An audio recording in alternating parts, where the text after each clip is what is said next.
Student अज की video में आप सॉल्व कर जा रहे हैं weekly test class 8th mathematics जो कि 29 जनवरी में होया सी। तो इस दे विच दो चैप्टर इनकलूड किए गए सन। चैप्टर नंबर 5 डाटा हैंडलिंग या उसनों पंजाबी विच कह देने हैं अंकड़ियां का प्रबंधन।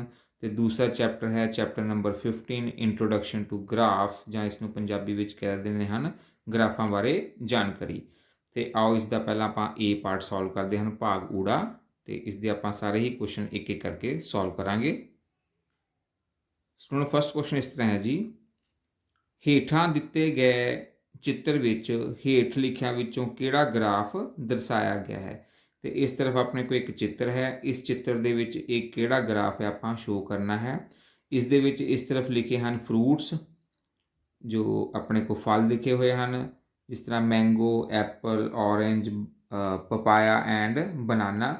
तो इस तरफ आपां लिखी है सेल इन केजी। ये अपने को फ्रूट इस तरफ लिखे हुए हैं तो इस तरफ इसकी सेल लिखी हुई है। एक किस तरह का ग्राफ है, ये आपां इसदियां चार ऑप्शन दित्तियां हुई हैं, बार ग्राफ, आयत चित्र, पाई ग्राफ या रेखा ग्राफ। तो इसनों इंग्लिश में इस तरह कह देने हैं बार ग्राफ, हिस्टोग्राम, पाई ग्राफ या लाइन ग्राफ। तो आपां सब तो पहला इन्हां सारे ग्राफां बारे पता होना चाहिए कि ये ग्राफ किस तरह के होंगे हैं। ये मैं एक एक करके तुहानूं सारे बना के दिखाना है ग्राफ। तो फिर आप चैक करना है कि ये जो ग्राफ है वो किस कैटेगरी के अंदर आता है जी। जो बार ग्राफ है वो अपने को किस तरह होंदा है, इस तरह जेकर अपने को ग्राफ बनया हुआ है, इस तरफ अपने को एक्स एक्सिस होंदी है, इस तरफ अपने को वाई एक्सिस, एक्स तुरा वाई तुरा। तो इस दे विच अपने को पहला आप बार ग्राफ बनाने जा रहे हैं। बार ग्राफ किस तरह होंदा है, अपने को वो इस तरह दी बार्स बनिया होंदियां हैं, छड़ जिसनों आप कह देने हैं छड़ ग्राफ। इस तरह जेकर अपने को बार्स बनिया हुई हैं उसनों आप किहड़ा ग्राफ कह देने हैं, बार ग्राफ। तो फिर आयत चित्र, आयत चित्र दे विच किस तरह होंदा है जी, अपने को आयत चित्र वो अपने को इस तरह होंदा है कि जो बार्स हैं सारे ही बार्स आपस में जुड़े हुए होंगे हैं। जिस तरह मान लो 0 तो इस तरह शुरू कर देने आप, ये पहला बार हो गया, फिर इस तो ही आप दूसरे बार में शुरू कर देना है, फिर तीसरा बार। इस तरह ये जो एक बार आपस में जुड़ जान तो वो उसनों आप की कह देने हैं हिस्टोग्राम या उसनों कहा जाता है आयत चित्र। तो तीसरा अपने को होंदा है जी पाई ग्राफ। पाई ग्राफ किस तरह होंदा है, अपने को एक सर्कल दे विच इसदे सैगमेंट हिस्से किए होंदे हैं, इस तरह किसी भी तरह इसके हिस्से हो सकते हैं। इस तरह का जो एक ग्राफ है तो उसनों आप किस तरह का ग्राफ कह देने हैं, एक पाई ग्राफ या अपने को पाई ग्राफ इसनों कहा जाता है। तो रेखा ग्राफ किस तरह का होंदा है, जेकर अपने को ग्राफ दे विच इस तरह पॉइंट्स लगे होण तो उन्होंने पॉइंट्स में आप इस तरह जोड़ देंगे हैं। तो इस तरह का जो ग्राफ होंदा है वो एक रेखा ग्राफ होंदा है। तो हुण आपां नूं नज़र आ रहा है कि ये किस कैटेगरी के अंदर आ रहा है, ना ये एक लाइन ग्राफ है, रेखा ग्राफ भी नहीं है, तो ये अपने को एक पाई ग्राफ भी नहीं है। तो ये दो कैटेगरी के विचों आप ये हो सकता है।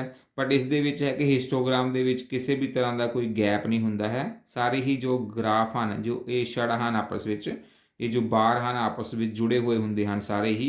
बट इस दे विच तुहानूं गैप नज़र आ रहा है, पहला ये 2 आ गया, फिर एक गैप, फिर 2 आ गया, फिर एक गैप।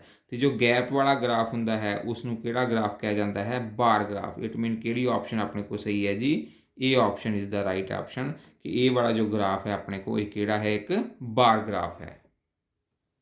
स्टूडेंट सैकेंड क्वेश्चन इस तरह है जी, एक घूमण वाला पहिए विच 5 हरे ਚੱਕਰਖੰਡ ਅਤੇ 3 ਲਾਲ ਚੱਕਰਖੰਡ ਹਨ। ਇਸ ਨੂੰ ਘੁਮਾਉਣ ਤੇ ਇੱਕ ਹਰੇ ਚੱਕਰਖੰਡ ਪ੍ਰਾਪਤ ਕਰਨ ਦੀ ਸੰਭਾਵਨਾ ਕੀ ਹੈ। A spinning wheel has 5 green sector and 3 red sector. On spinning it, what is the probability of getting a green sector? ਤੇ ਆਪਾਂ ਨੂੰ ਇੱਕ wheel ਨਜ਼ਰ ਆ ਰਿਹਾ ਹੈ ਜਿਸ ਨੂੰ ਆਪਾਂ ਪੰਜਾਬੀ ਵਿੱਚ ਕਹਿ ਦਿੰਦੇ ਹਾਂ ਪਹੀਆ। ਤੇ ਇਸ ਦੇ ਵਿੱਚ 5 ਹਰੇ ਚੱਕਰਖੰਡ ਹਨ ਜਿਨ੍ਹਾਂ ਨੂੰ ਆਪਾਂ ਗ੍ਰੀਨ ਦੇ ਨਾਲ ਲਿਖਿਆ ਹੋਇਆ ਹੈ, ਜੀ ਦੇ ਨਾਲ ਲਿਖਿਆ ਹੋਇਆ ਹੈ, ਤੇ 3 ਇਸ ਦੇ ਅੰਦਰ ਲਾਲ ਚੱਕਰਖੰਡ ਹਨ ਜਿਸ ਨੂੰ ਆਪਾਂ ਆਰ ਦੇ ਨਾਲ ਲਿਖਿਆ, ਆਰ ਫॉर ਰੈੱਡ, ਜੀ ਫॉर ਗ੍ਰੀਨ। 5 ਗ੍ਰੀਨ ਸੈਕਟਰ ਹਨ, 3 ਰੈੱਡ ਸੈਕਟਰ ਹਨ। ਤੇ ਇਸ ਦੇ ਵਿੱਚ ਇੱਕ ਇਹ ਤੁਹਾਨੂੰ ਐਰੋ ਨਜ਼ਰ ਆ ਰਿਹਾ ਹੈ, ਤੀਰ ਦਾ ਨਿਸ਼ਾਨ, ਜੇਕਰ ਇਸ ਨੂੰ ਆਪਾਂ ਘੁਮਾਉਂਦੇ ਹਨ ਤਾਂ ਕੀ ਸੰਭਾਵਨਾ ਹੈ ਕਿ ਇਹ ਜੋ ਆਪਣੇ ਕੋਲ ਐਰੋ ਹੈ ਉਹ ਇੱਕ ਹਰੇ ਚੱਕਰਖੰਡ ਇਟ ਮੀਨ ਗ੍ਰੀਨ ਸੈਕਟਰ ਦੇ ਵਿੱਚ ਰੁਕੇਗਾ। ਇੱਕ ਫਾਈਂਡ ਆਊਟ ਕਰਨਾ ਹੈ। ਤੇ ਪ੍ਰੋਬੇਬਿਲਿਟੀ ਦਾ ਸੰਭਾਵਨਾ ਦਾ ਆਪਾਂ ਨੂੰ ਫਾਰਮੂਲਾ ਪਤਾ ਹੈ। ਉੱਪਰ ਆਪਾਂ ਲਿਖਦੇ ਹਨ ਅਨੁਕੂਲ परिणामां ਦੀ ਗਿਣਤੀ ਤੇ ਨੀਚੇ ਕੁੱਲ परिणामां ਦੀ ਗਿਣਤੀ। ਤੇ ਅਨੁਕੂਲ परिणाम ਆਪਣੇ ਕੋਲ ਕਿੰਨੇ ਹਨ ਆਪਾਂ ਪਤਾ ਕਰਨਾ ਹੈ। ਹਰੇ ਚੱਕਰਖੰਡ ਪ੍ਰਾਪਤ ਕਰਨ ਦੀ ਸੰਭਾਵਨਾ ਤੇ ਹਰੇ ਚੱਕਰਖੰਡ ਆਪਣੇ ਕੋਲ ਕਿੰਨੇ ਹਨ 5 ਇਟ ਮੀਨ ਜੋ ਅਨੁਕੂਲ परिणाम ਹਨ ਉਹ 5 ਹਨ। ਤੇ ਕੁੱਲ परिणाम ਕੁੱਲ ਆਪਣੇ ਕੋਲ ਕਿੰਨੇ ਇੱਥੇ ਚੱਕਰਖੰਡ ਹਨ 8 ਇਟ ਮੀਨ ਕੁੱਲ परिणाम ਆਪਣੇ ਕੋਲ 8 ਹਨ। ਤੇ ਇਟ ਮੀਨ ਹਰੇ ਚੱਕਰਖੰਡ ਦੇ ਪ੍ਰਾਪਤ ਕਰਨ ਦੀ ਸੰਭਾਵਨਾ ਆਪਣੇ ਕੋ ਆ ਗਈ ਹੈ 5/8। ਇਟ ਮੀਨ ਕਿਹੜੀ ਆਪਸ਼ਨ ਆਪਣੇ ਕੋ ਰਾਈਟ ਹੈ ਜੀ B option is the right option 5/8। So next question ਇਸ ਤਰ੍ਹਾਂ ਹੈ ਜੀ ਇੱਕ ਪਾਈ ਚਾਰਟ ਵਿੱਚ ਚੱਕਰ ਦੇ ਕੇਂਦਰ ਤੇ ਪੂਰਾ ਕੋਣ ਕਿੰਨਾ ਹੁੰਦਾ ਹੈ। What is the total angle at the centre of the circle in a pie chart. ਤੇ ਇਹ ਨੀਚੇ ਚਾਰ ਆਪਣੇ ਕੋ ਆਪਸ਼ਨ ਦਿੱਤੀਆਂ ਹੋਈਆਂ ਹਨ। ਇਹ ਚਾਰ ਆਪਸ਼ਨ ਦੇ ਵਿੱਚੋਂ ਆਪਾਂ ਦੇਖਣਾ ਹੈ ਕਿ ਕਿਹੜੀ ਰਾਈਟ ਆਪਸ਼ਨ ਹੈ। ਹੁਣ ਸਭ ਤੋਂ ਪਹਿਲਾਂ ਤੁਹਾਨੂੰ ਪਤਾ ਹੋਣਾ ਚਾਹੀਦਾ ਹੈ ਕਿ ਪਾਈ ਚਾਰਟ ਕੀ ਹੁੰਦਾ ਹੈ। ਆਪਣੇ ਕੋ ਪਾਈ ਚਾਰਟ ਕਿਸ ਤਰ੍ਹਾਂ ਬਣਦਾ ਹੈ। ਤੇ ਪਾਈ ਚਾਰਟ ਆਪਣੇ ਕੋ ਕੀ ਹੁੰਦਾ ਹੈ ਇੱਕ ਸਰਕਲ ਹੁੰਦਾ ਹੈ ਇੱਕ ਚੱਕਰ ਹੁੰਦਾ ਹੈ। ਤੇ ਚੱਕਰ ਦੇ ਸੈਂਟਰ ਦੇ ਉੱਪਰ ਚੱਕਰ ਦੇ ਬਿਲਕੁਲ ਸੈਂਟਰ ਦੇ ਉੱਪਰ ਆਪਾਂ ਦੇਖਣਾ ਹੈ ਕੋਣ ਕਿੰਨਾ ਬਣਦਾ ਹੈ। ਤੇ ਆਪਾਂ ਪਹਿਲਾਂ ਇਸ ਦਾ ਅਰਧ ਵਿਆਸ ਡਰਾ ਕਰ ਲੈਂਦੇ ਹਨ। ਤੇ ਇਸ ਜਗ੍ਹਾ ਤੇ ਹੁਣ ਚੱਕਰ ਦੇ ਕੇਂਦਰ ਤੇ ਜੇਕਰ ਆਪਾਂ ਪੂਰਾ ਕੋਣ ਡਰਾ ਕਰਦੇ ਹਨ ਪੂਰਾ ਕੋਣ ਤੇ ਇਹ ਪੂਰਾ ਕੋਣ ਘੁੰਮ ਕੇ ਕਿੰਨੇ ਡਿਗਰੀ ਦਾ ਟੋਟਲ ਬਣ ਜਾਂਦਾ ਹੈ ਆਪਣੇ ਕੋਲ 360 360। ਇਟ ਮੀਨ ਪਾਈ ਚਾਰਟ ਦੇ ਵਿੱਚ ਜੋ ਕੇਂਦਰ ਹੈ ਕੇਂਦਰ ਤੇ ਜੋ ਕੋਣ ਬਣਦਾ ਹੈ ਪੂਰਾ ਕੋਣ ਕੰਪਲੀਟ ਐਂਗਲ ਤੇ ਇਹ ਕਿੰਨਾ ਬਣਦਾ ਹੈ ਆਪਣੇ ਕੋਲ 360 ਡਿਗਰੀ। ਇਟ ਮੀਨ ਕਿਹੜੀ ਆਪਸ਼ਨ ਰਾਈਟ ਹੈ ਜੀ B option is the right option. So next question ਇਸ ਤਰ੍ਹਾਂ ਹੈ ਜੀ ਵਰਗ ਅੰਤਰਾਲ 10 ਤੋਂ 20 20 ਤੋਂ 30 ਐਂਡ ਸੋ ਔਨ ਵਾਲੀ ਬਾਰੰਬਾਰਤਾ ਸਾਰਣੀ ਵਿੱਚ ਪ੍ਰੇਖਣ 20 ਹੇਠਾਂ ਲਿਖਿਆਂ ਵਿੱਚੋਂ ਕਿਸ ਵਰਗ ਅੰਤਰਾਲ ਵਿੱਚ ਸ਼ਾਮਿਲ ਹੋਵੇਗਾ। In a frequency distribution with class interval 10 to 20 20 to 30 and so on observation 20 lies in which of the following class. ਤੇ ਇਹ ਨੀਚੇ ਆਪਾਂ ਨੂੰ ਚਾਰ ਇਸ ਦੀਆਂ ਆਪਸ਼ਨ ਦਿੱਤੀਆਂ ਹਨ। ਆਪਾਂ ਨੂੰ ਕਲਾਸ ਇੰਟਰਵਲ ਦਿੱਤੇ ਹੋਏ ਹਨ ਜੋ ਵਰਗ ਅੰਤਰਾਲ ਹਨ ਉਹ ਦਿੱਤੇ ਹੋਏ ਹਨ 10 ਤੋਂ 20 ਫਿਰ 20 ਤੋਂ 30 ਐਂਡ ਸੋ ਔਨ। ਤੇ ਆਪਾਂ ਨੂੰ ਕਿਹਾ ਗਿਆ ਹੈ ਜੇਕਰ ਆਪਣੇ ਕੋ ਕੋਈ ਆਪਣੇ ਕੋ ਪ੍ਰੇਖਣ ਹੈ ਆਬਜ਼ਰਵੇਸ਼ਨ ਹੈ 20 ਤੇ 20 ਨੂੰ ਆਪਾਂ ਕਿਸ ਕੈਟਾਗਰੀ ਦੇ ਵਿੱਚ ਰੱਖਣਾ ਹੈ। ਪਹਿਲੀ ਕੈਟਾਗਰੀ 10 ਤੋਂ 20 ਵਾਲੇ ਵਿੱਚ ਆਪਾਂ ਵਰਗ ਅੰਤਰਾਲ ਦੇ ਵਿੱਚ 20 ਨੂੰ ਰੱਖਣਾ ਹੈ ਕਿ 20 ਤੋਂ 30 ਵਾਲੇ 'ਚ ਇਹ ਜੋ 20 ਦਾ ਟੈਲੀ ਮਾਰਕ ਹੈ ਆਪਾਂ ਕਿੱਥੇ ਲਾਉਣਾ ਹੈ 10 ਤੋਂ 20 ਦੇ ਵਿੱਚ ਜਾਂ 20 ਤੋਂ 30 ਦੇ ਵਿੱਚ। ਕਿਉਂਕਿ 20 ਹੁਣ ਇਸ ਦੇ ਵਿੱਚ ਵੀ ਆ ਰਿਹਾ ਹੈ ਪਹਿਲੇ ਵਰਗ ਅੰਤਰਾਲ ਦੇ ਵਿੱਚ ਵੀ ਕਲਾਸ ਇੰਟਰਵਲ ਦੇ ਵਿੱਚ ਵੀ ਆ ਰਿਹਾ ਹੈ ਦੂਸਰੇ ਵਰਗ ਅੰਤਰਾਲ ਦੂਸਰੇ ਕਲਾਸ ਇੰਟਰਵਲ ਦੇ ਵਿੱਚ ਵੀ 20 ਆ ਰਿਹਾ ਹੈ। ਬਟ ਆਪਾਂ ਜੇਕਰ 20 ਦਾ ਟੈਲੀ ਮਾਰਕ ਲਗਾਉਣਾ ਹੈ ਜੇ ਕੋਈ ਨੰਬਰ ਆਪਣੇ ਕੋਲ 20 ਹੈ ਤਾਂ ਉਸ ਦਾ ਟੈਲੀ ਮਾਰਕ ਆਪਾਂ ਕਿੱਥੇ ਲਗਾਉਣਾ ਹੈ ਇਸ ਦੇ ਵਿੱਚ ਇਸ ਕਲਾਸ ਇੰਟਰਵਲ ਦੇ ਵਿੱਚ ਜਾਂ ਇਸ ਕਲਾਸ ਇੰਟਰਵਲ ਦੇ ਵਿੱਚ। ਤੇ ਇਸ ਦਾ ਸਹੀ ਆਪਣੇ ਕੋਲ ਆਪਸ਼ਨ ਹੈ ਜੀ ਜਿਸ ਦੇ ਵਿੱਚ ਇਹ ਹੇਠਲੀ ਸੀਮਾ ਦੇ ਵਿੱਚ 20 ਹੋਏਗਾ ਉੱਥੇ ਆਪਾਂ ਲਗਾਉਣਾ ਹੈ ਜਿਸ ਦੇ ਵਿੱਚ ਲੋਅਰ ਲਿਮਿਟ ਜੋ ਹੈ ਉਹ 20 ਹੋਏਗੀ। ਕਿਉਂਕਿ ਜੇ ਆਪਣੇ ਕੋ ਨੰਬਰ ਆ ਰਿਹਾ ਹੈ ਉਹ ਨੰਬਰ ਆਪਣੇ ਕੋ ਉੱਪਰਲੀ ਸੀਮਾ ਦੇ ਵਿੱਚ ਵੀ ਹੈ ਲੋਅਰਲੀ ਜੋ ਹੇਠਲੀ ਸੀਮਾ ਇਸ ਦੇ ਵਿੱਚ ਵੀ ਹੈ ਤਾਂ ਆਪਾਂ ਉਸ ਨੂੰ ਹਮੇਸ਼ਾ ਕਿੱਥੇ ਲਿਖਣਾ ਹੁੰਦਾ ਹੈ ਹੇਠਲੀ ਸੀਮਾ ਦੇ ਵਿੱਚ ਲਾਉਣਾ ਹੁੰਦਾ ਹੈ। ਇਟ ਮੀਨ ਜੋ 20 ਦਾ ਟੈਲੀ ਮਾਰਕ ਹੈ ਉਹ ਆਪਾਂ ਇਸ ਕਲਾਸ ਇੰਟਰਵਲ ਦੇ ਵਿੱਚ ਲਾਉਣਾ ਹੈ 20 ਤੋਂ 30 ਦੇ ਵਿੱਚ ਲਾਉਣਾ ਹੈ 10 ਤੋਂ 20 ਦੇ ਵਿੱਚ ਨਹੀਂ ਲਾਉਣਾ ਹੈ। ਤੇ ਇਟ ਮੀਨ ਇਹਨਾਂ ਵਿੱਚੋਂ ਆਪਣੀ ਕਿਹੜੀ ਆਪਸ਼ਨ ਰਾਈਟ ਹੈ ਜੀ B option is the right option. So next question ਇਸ ਤਰ੍ਹਾਂ ਹੈ ਜੀ ਹੇਠਾਂ ਲਿਖਿਆਂ ਵਿੱਚੋਂ ਕਿਹੜਾ ਇੱਕ ਵਰਗ ਅੰਤਰਾਲ ਦੀ ਉੱਪਰਲੀ ਅਤੇ ਨਿਚਲੀ ਸੀਮਾ ਦਾ ਅੰਤਰ ਦਰਸਾਉਂਦਾ ਹੈ। Which of the following represents the difference between the highest and the lowest limit of a class interval. ਤੇ ਇਹ ਨੀਚੇ ਆਪਾਂ ਨੂੰ ਚਾਰ ਇਸ ਦੀਆਂ ਆਪਸ਼ਨ ਦਿੱਤੀਆਂ ਹਨ ਬਾਰੰਬਾਰਤਾ ਵਰਗ ਅੰਤਰਾਲ ਦਾ ਮਾਪ ਅੰਕੜੇ ਜਾਂ ਇਹਨਾਂ ਵਿੱਚੋਂ ਕੋਈ ਨਹੀਂ। ਤੇ ਇੰਗਲਿਸ਼ ਵਿੱਚ ਇਸ ਤਰ੍ਹਾਂ frequency size of class interval data and none of these. ਤੇ ਆਪਾਂ ਨੂੰ ਕਿਹਾ ਗਿਆ ਹੈ ਕਿ ਉੱਪਰਲੀ ਸੀਮਾ ਤੇ ਨਿਚਲੀ ਸੀਮਾ ਦੇ ਵਿੱਚ ਆਪਾਂ ਅੰਤਰ ਪਤਾ ਕਰਨਾ ਹੈ। ਜਿਸ ਤਰ੍ਹਾਂ ਮੰਨ ਲਓ ਕਿ ਆਪਣੇ ਕੋਲ ਇੱਕ ਵਰਗ ਅੰਤਰਾਲ ਦਿੱਤਾ ਹੈ 10 ਤੋਂ 20 ਇੱਕ ਆਪਣੇ ਕੋਲ ਵਰਗ ਅੰਤਰਾਲ ਹੈ ਇਹ ਇਸ ਦੀ ਨਿਚਲੀ ਸੀਮਾ ਹੈ ਤੇ ਇਹ ਇਸ ਦੀ ਉੱਪਰਲੀ ਸੀਮਾ ਹੈ। It mean this is the highest limit and this is the lowest limit of this class interval. ਇਸ ਵਰਗ ਅੰਤਰਾਲ ਦੀ ਇਹ ਹੇਠਲੀ ਸੀਮਾ ਹੈ, ਇਹ ਉੱਪਰਲੀ ਸੀਮਾ ਹੈ। ਤੇ ਜੇਕਰ ਇਹਨਾਂ ਦੋਵਾਂ ਦਾ ਆਪਾਂ ਅੰਤਰ ਪਤਾ ਕਰਨਾ ਹੈ, 10 ਤੋਂ 20 ਦਾ ਜੋ ਅੰਤਰ ਪਤਾ ਕਰਨਾ ਹੈ, ਉਹ ਉਸ ਨੂੰ ਆਪਾਂ ਕੀ ਕਵਾਂਗੇ ਇਹ ਚਾਰ ਆਪਸ਼ਨਾਂ ਵਿੱਚੋਂ? ਤੇ ਇਸ ਨੂੰ ਕਿਹਾ ਜਾਂਦਾ ਹੈ ਵਰਗ ਅੰਤਰਾਲ ਦਾ ਮਾਪ, ਸਾਈਜ਼ ਆਫ ਕਲਾਸ ਇੰਟਰਵਲ। ਤੇ ਕਿਹੜੀ ਆਪਸ਼ਨ ਆਪਣੇ ਕੋਲ ਰਾਈਟ ਹੈ ਜੀ? B option is the right option. ਇਹ ਆਪਣੇ ਕੋਲ ਕਲਾਸ ਇੰਟਰਵਲ ਹੈ, ਵਰਗ ਅੰਤਰਾਲ ਹੈ, ਤੇ ਉੱਪਰਲੀ ਤੇ ਹੇਠਲੀ ਸੀਮਾ ਦਾ ਜੋ ਅੰਤਰ ਆਏਗਾ ਉਸ ਅੰਤਰ ਨੂੰ ਆਪਾਂ ਕੀ ਕਹਿ ਦੇਣਾ ਹੈ? ਵਰਗ ਅੰਤਰਾਲ ਦਾ ਮਾਪ ਜਾਂ size of class interval. So next question ਇਸ ਤਰ੍ਹਾਂ ਹੈ ਜੀ, ਇੱਕ ਪਾਸੇ ਨੂੰ ਇੱਕ ਵਾਰ ਉਛਾਲੇ ਜਾਣ ਤੇ ਇੱਕ ਜਿਸਤ ਸੰਖਿਆ ਦੇ ਪ੍ਰਾਪਤ ਹੋਣ ਦੀ ਸੰਭਾਵਨਾ ਡੈਸ਼ ਹੈ। ਤੇ ਇਹ ਨਾਲ ਆਪਣੇ ਕੋਲ ਚਾਰ ਇਸ ਦੀਆਂ ਆਪਸ਼ਨ ਦਿੱਤੀਆਂ ਹਨ, 0, 1, 1/2 ਜਾਂ 2। On throwing a dice once, the probability of getting an even number is dash 0, 1, 1/2 or 2। ਜੇਕਰ ਆਪਾਂ ਇੱਕ ਡਾਈਸ ਨੂੰ ਥਰੋ ਕਰਦੇ ਹਨ ਤੇ ਆਪਾਂ ਨੂੰ ਪਤਾ ਹੈ ਕਿ ਡਾਈਸ ਦੇ ਉੱਪਰ ਤੁਹਾਨੂੰ ਪਿਕਚਰ ਵਿੱਚ ਨਜ਼ਰ ਆ ਰਿਹਾ ਹੈ, ਡਾਈਸ ਦੇ ਵਿੱਚ ਆਪਣੇ ਕੋਲ 1 ਤੋਂ ਲੈ ਕੇ 6 ਤੱਕ ਡਾਟ ਲੱਗੇ ਹੁੰਦੇ ਹਨ। ਉਸ ਨੂੰ ਆਪਾਂ ਡਾਈਸ ਨੂੰ ਪੰਜਾਬੀ ਵਿੱਚ ਪਾਸਾ ਕਹਿ ਦਿੰਦੇ ਹਨ। ਤੇ ਉਸ ਦੇ ਉੱਪਰ 1 ਡਾਟ, 2 ਡਾਟ, 3, 4, 5 ਜਾਂ 6 ਕੋਈ ਵੀ ਆਪਣੇ ਕੋਲ ਡਾਟ ਉਸ ਦੇ ਉੱਪਰ ਆ ਸਕਦਾ ਹੈ। 1, 2, 3, 4, 5 ਜਾਂ 6। ਇਸ ਦਾ ਮਤਲਬ ਇਸ ਦੇ ਜੋ ਕੁੱਲ ਪਰਿਣਾਮ ਹਨ ਆਪਣੇ ਕੋਲ 6 ਹਨ। ਪਰ ਆਪਾਂ ਕਿਸ ਦੀ ਸੰਭਾਵਨਾ ਪਤਾ ਕਰਨੀ ਹੈ? ਇੱਕ ਜਿਸਤ ਸੰਖਿਆ। ਤੇ ਜਿਸਤ ਸੰਖਿਆ ਜਾਂ ਉਸ ਨੂੰ ਇੰਗਲਿਸ਼ ਵਿੱਚ ਕਹਿੰਦੇ ਨੇ ਹਨ ਈਵਨ ਨੰਬਰ। ਈਵਨ ਨੰਬਰ ਕਿਹੜੇ ਹੁੰਦੇ ਹਨ? ਜੋ ਕਿ 2 ਦੇ ਪਹਾੜੇ ਵਿੱਚ ਆ ਜਾਂਦੇ ਹਨ, 2, 4, 6। ਇਹ ਆਪਣੇ ਕੋਲ ਹੋ ਗਿਆ ਅਨੁਕੂਲ ਪਰਿਣਾਮ।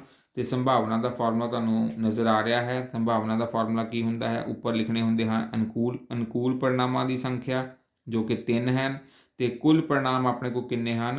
6। ਤੇ 3 ਅਤੇ 6 ਦੀ ਜੇਕਰ ਆਪਾਂ 3 ਦੇ ਪਹਾੜੇ ਵਿੱਚ ਕਟਿੰਗ ਕਰ ਦਿੰਦੇ ਹਨ, 3 ਦੇ ਟੇਬਲ ਵਿੱਚ ਇਸ ਦੀ ਕਟਿੰਗ ਕਰਦੇ ਹੋ ਤਾਂ ਕਿੰਨਾ ਆ ਜਾਏਗਾ ਆਪਣੇ ਕੋਲ? 1/2। ਇਟ ਮੀਨ ਕਿਹੜੀ ਆਪਸ਼ਨ ਰਾਈਟ ਹੈ ਜੀ? 1/2, 1/2 ਜੋ ਹੈ ਉਹ ਆਪਣੇ ਕੋਲ ਰਾਈਟ ਆਪਸ਼ਨ ਹੈ। ਕਿ ਜੇਕਰ ਆਪਾਂ ਇੱਕ ਪਾਸੇ ਨੂੰ ਸੁੱਟ ਰਹੇ ਹਨ ਤਾਂ ਉਸ ਦੇ ਵਿੱਚ ਜਿਸਤ ਸੰਖਿਆ ਪ੍ਰਾਪਤ ਹੋਣ ਦੀ ਸੰਭਾਵਨਾ ਕਿੰਨੀ ਹੋਏਗੀ? 1/2। ਸੋ ਨੈਕਸਟ ਕੁਐਸਚਨ ਇਸ ਤਰ੍ਹਾਂ ਹੈ ਜੀ, ਵਰਗ ਅੰਤਰਾਲ 75 ਤੋਂ 85 ਦੀ ਉੱਪਰਲੀ ਸੀਮਾ ਡੈਸ਼ ਹੈ। ਤੇ ਇਹ ਨਾਲ ਆਪਾਂ ਨੂੰ ਚਾਰ ਆਪਸ਼ਨ ਦਿੱਤੀਆਂ ਹਨ, 10, 75, 65 ਜਾਂ 85। Upper limit of class interval 75 to 85 is dash. ਤੇ ਇਸ ਦੀ ਹੁਣ ਵਰਗ ਅੰਤਰਾਲ ਦੀ ਤੁਹਾਨੂੰ ਪਤਾ ਹੀ ਹੈ ਕਿ ਇਹ ਜੋ 75 ਹੈ ਇਹ ਹੇਠਲੀ ਸੀਮਾ ਹੁੰਦੀ ਹੈ, ਤੇ ਜੋ 85 ਹੈ ਇਸ ਦੀ ਉੱਪਰਲੀ ਸੀਮਾ ਹੁੰਦੀ ਹੈ। ਤੇ ਆਪਾਂ ਨੂੰ ਪੁੱਛਿਆ ਗਿਆ ਹੈ ਇਸ ਦੀ ਉੱਪਰਲੀ ਸੀਮਾ ਕਿਹੜੀ ਹੈ, ਤੇ ਉਹ ਆਪਾਂ ਨੂੰ ਨਜ਼ਰ ਆਏਗਾ ਦੈਟ ਇਜ਼ 85। 85 ਜੋ ਹੈ ਉਹ ਇਸ 75 ਤੋਂ ਲੈ ਕੇ 85 ਤੱਕ ਜੋ ਆਪਣੇ ਕੋਲ ਵਰਗ ਅੰਤਰਾਲ ਹੈ ਉਸ ਦੀ ਉੱਪਰਲੀ ਸੀਮਾ ਆਪਣੇ ਕੋਲ ਆ ਜਾਏਗੀ 85। Upper limit of class interval 75 to 85 is 85।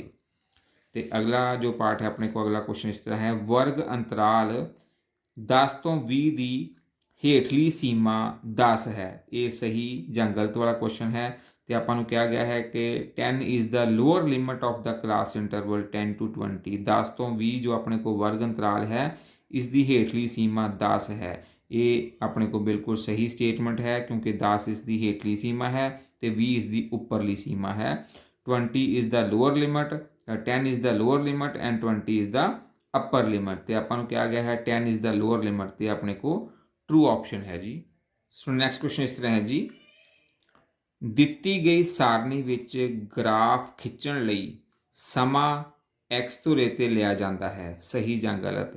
ਤੇ ਇਹ ਆਪਾਂ ਨੂੰ ਇੱਕ ਸਾਰਣੀ ਦਿੱਤੀ ਹੋਈ ਹੈ, ਟੇਬਲ ਦਿੱਤਾ ਹੋਇਆ ਹੈ, ਤੇ ਟੇਬਲ ਦੇ ਵਿੱਚ ਇੱਕ ਪਾਸੇ ਆਪਾਂ ਸਮਾਂ ਲਿਖਿਆ ਹੈ ਘੰਟਿਆਂ ਵਿੱਚ, ਤੇ ਦੂਸਰਾ ਆਪਣੇ ਕੋਲ ਹੈ ਦੂਰੀ ਕਿਲੋਮੀਟਰਾਂ ਵਿੱਚ। ਟਾਈਮ ਆਰਸ ਵਿੱਚ ਦਿੱਤਾ ਹੋਇਆ ਹੈ ਤੇ ਡਿਸਟੈਂਸ ਆਪਣੇ ਕੋਲ ਕਿਲੋਮੀਟਰ ਦੇ ਵਿੱਚ ਦਿੱਤਾ ਹੋਇਆ ਹੈ। ਜਿਸ ਤਰ੍ਹਾਂ 6 ਵਜੇ ਜੋ ਡਿਸਟੈਂਸ ਕਵਰ ਕੀਤਾ ਹੈ, ਦੂਰੀ ਦਿੱਤੀ ਹੈ ਉਹ ਆਪਾਂ ਨੂੰ ਦਿੱਤੀ ਹੈ 40 ਕਿਲੋਮੀਟਰ, 7 ਵਜੇ 80 ਕਿਲੋਮੀਟਰ, 8 ਵਜੇ 120 ਕਿਲੋਮੀਟਰ, ਤੇ 9 ਵਜੇ ਆਪਣੇ ਕੋਲ ਜੋ ਦੂਰੀ ਹੈ ਡਿਸਟੈਂਸ ਹੈ ਉਹ ਕਿੰਨਾ ਹੈ 160 ਕਿਲੋਮੀਟਰ। ਤੇ ਇਹਨਾਂ ਨੇ ਕਿਹਾ ਹੈ ਕਿ ਜੇਕਰ ਆਪਾਂ ਇਸ ਦਾ ਇੱਕ ਗ੍ਰਾਫ ਬਣਾਉਣੇ ਹਨ ਤੇ ਗ੍ਰਾਫ ਦੇ ਵਿੱਚ ਇਸ ਦਾ ਗ੍ਰਾਫ ਖਿੱਚਣ ਲਈ ਜੋ ਸਮਾਂ ਹੈ, ਇਹ ਜੋ ਸਮਾਂ ਆਪਾਂ ਨੂੰ ਦਿੱਤਾ ਹੈ ਇਹਨੂੰ ਆਪਾਂ x ਧੁਰੇ 'ਤੇ ਲੈਣੇ ਹਨ। ਤੇ ਇਹ ਬਿਲਕੁਲ ਆਪਣੇ ਕੋਲ ਸਹੀ ਆਪਸ਼ਨ ਹੈ ਜੀ, ਸਹੀ ਆਪਣੇ ਕੋਲ ਸਟੇਟਮੈਂਟ ਹੈ। ਕਿਉਂਕਿ ਜਦੋਂ ਆਪਾਂ ਇਸ ਦਾ ਗ੍ਰਾਫ ਖਿੱਚਣਾ ਹੈ, ਜਦੋਂ ਆਪਾਂ ਇਸ ਸਾਰਣੀ ਦਾ ਆਪਾਂ ਜੇਕਰ ਗ੍ਰਾਫ ਬਣਾਉਣਾ ਹੈ ਤੇ ਇਸ ਨੂੰ ਆਪਾਂ x ਧੁਰਾ ਕਹਿ ਦਿੰਦੇ ਹਨ, ਇਹ y ਧੁਰਾ, ਤੇ ਜੋ ਸਮਾਂ ਆਪਣੇ ਕੋਲ ਹੈ ਉਹ ਆਪਾਂ x ਧੁਰੇ 'ਤੇ ਲੈਣਾ ਹੁੰਦਾ ਹੈ। ਜਿਸ ਤਰ੍ਹਾਂ ਇੱਥੇ ਲਿਖਾਂਗੇ 6 AM 6 बजे आएगा अपने को। तो अगला अपने को है जी 7 AM 7 AM then 8 AM then 9 AM and so on. तो जो दूरी है वो आप किस तरफ लैनी होंगी है, इस तरफ अपने को दूरी आ जाएगी। दूरी 40 80 फिर 120 160 इस तरह। तो जो वाई धुरे ते आपां दूरी लैनी है तो एक्स धुरे ते आपां समा लैना है। तो इस दे विच यही लिखा है कि दित्ती गई सारणी विच ग्राफ खिंचण लई जेकर आपां इसदा ग्राफ बनाउणे हां तो समय नूं आपां एक्स धुरे ते लिया जाता है। तो बिल्कुल सही है, it's true. To draw the graph of the given table, इस टेबल का जेकर आप ग्राफ बनाने हैं then time is taken on x axis ते हमेशा जो समा है उसनों आप कित्थे लेना है एक्स एक्सिस ते 6 AM 7 AM 8 AM 9 AM and so on. So next question इस तरह है जी, निर्देश अंक 3,5 ਅਤੇ 5,3 ਇੱਕੋ ਬਿੰਦੂ ਨੂੰ ਦਰਸਾਉਂਦੇ ਹਨ। तो आओ इसनों आपां एक ग्राफ के उपर ड्रॉ करके देखते हैं कि ये जो बिंदु हैं 3,5 एंड 5,2 कि ये एक बिंदु है जां ये दो अलग अलग बिंदु हैं। The coordinates 3,5 and 5,3 represent the same point, true और फॉल्स। तो आओ इसनों एक ग्राफ के नाल आपां देखते हैं। ग्राफ के उपर आपां इसनों किस तरह ड्रॉ कर सकते हैं। जिस तरह ये अपने को हो गया जी, इस तरफ एक्स धुरा तो इस तरफ अपने को होंदा है वाई धुरा, इसनों एक्स एक्सिस तो इसनों आपां कह देने हैं वाई एक्सिस। तो ये आपां स्टार्ट करना ओ तो, इत्थे अपने को आ जाएगा 1 2 3 4 5 6 7 एंड सो ऑन। इस तरह इधर भी 1 2 3 4 5 6 सीधी लाइन बिल्कुल आएगी ये अपने को एंड सो ऑन। तो पहला अपने को जो बिंदु है, पहला पॉइंट जो है वो है 3,5। तो आप एक्स एक्सिस से 3 देखना है तो वाई एक्सिस से आप 5 देखना है। एक्स धुरे के उपर 3 देखो इस जगह पर है तो वाई धुरे के उपर 5 अपने को इस जगह पर है। तो आप इतों एक सीधी लाइन खिंचनी है उपर नूं, इस तो लाइन इधर नूं, जिथे दोनों लाइन आपस में मिल जाएगियाँ वो अपने को पॉइंट आ जाएगा 3,5। एक्स धुरे वाल ए पॉइंट 3 नूं दर्शा रहा है, वाई धुरे वाल ए पॉइंट 5 नूं दर्शा रहा है। इट मीन ए पॉइंट आ गया 3,5। इसी तरह दूसरा पॉइंट अपने को है जी 5,3 5,3। तो एक्स एक्सिस दे वाल अपने को देखो जी 5 है, पहला एक्स हुंदा है, दूसरा हमेशा अपने को वाई हुंदा है। एक्स ते 5 तो वाई ते 3।